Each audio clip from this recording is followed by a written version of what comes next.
The Indian TV ప్రేక్షకులకి నమస్కారం.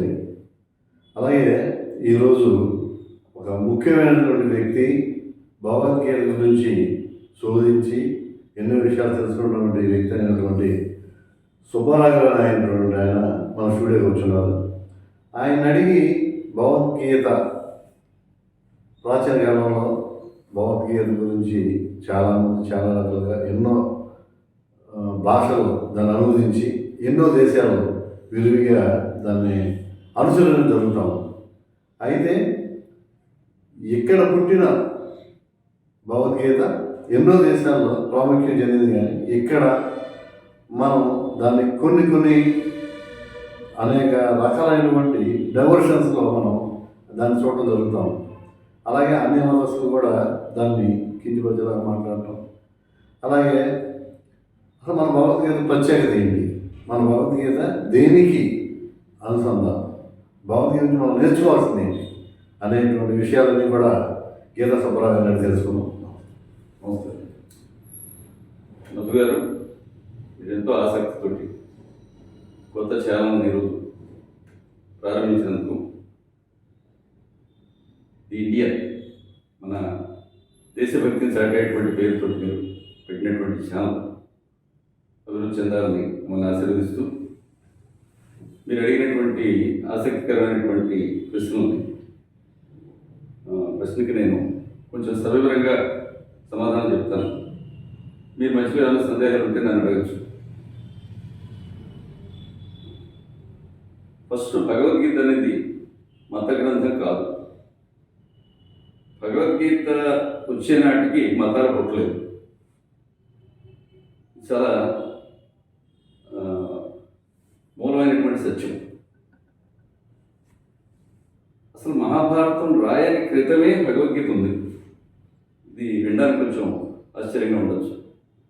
ఎందుకంటే నేను దీని మీద లోతుగా పరిశోధన చేసి, భగవద్గీత ప్రత్యక్షమైనటువంటి శాస్త్రం, మన కళ్ళకి కనిపించేది, ఇక్కడ పుస్తకాల్లో శ్లోకాల్లో ఉన్నది కాదు, మన కంటికి కనిపించేది.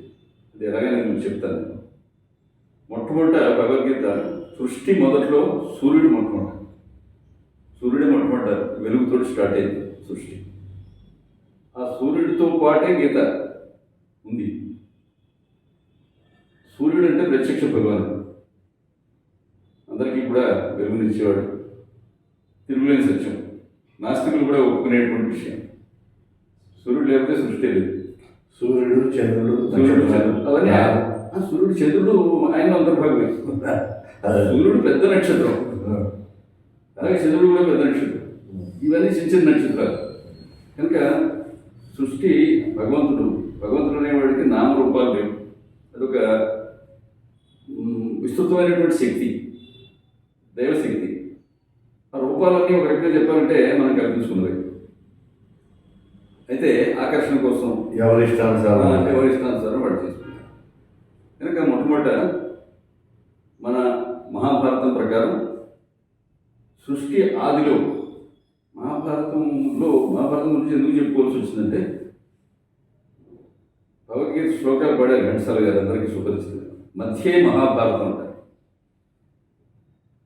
వార్తాయ ప్రతిబోధితాం భగవతా నారాయణేన స్వయం వ్యాసేన గ్రథితాం పురాణ మునిన మధ్యే మహాభారతం అద్వైతామృత వర్షిణీం భగవతీం అష్టాదశాధ్యాయిని అంబ త్వాం అనుసంధామి భగవద్గీతే భవద్వేషిణి అని శ్లోకం చెప్తారు మొట్టమొదటి. ఇది భగవద్గీతకి మూలమైనటువంటి శ్లోకం. దీని అర్థం ఏంటంటే, ఇది మహాభారతం మధ్యలో ఉంది. ఇది ప్రత్యేకత దానికి వచ్చింది. మధ్యలో ఉన్నప్పటికీ మహాభారతం కంటే ఎక్కువ పాపులర్ అయింది. మహాభారతం కథల్లో ఆకర్షణీయంగా ఉంటుంది, కానీ దీనిలో అంతా వేదాంతం ఉంది, ట్రూత్ ఉంది, సత్యం ఉంది. దీనిలో ఆకర్షణ తక్కువ.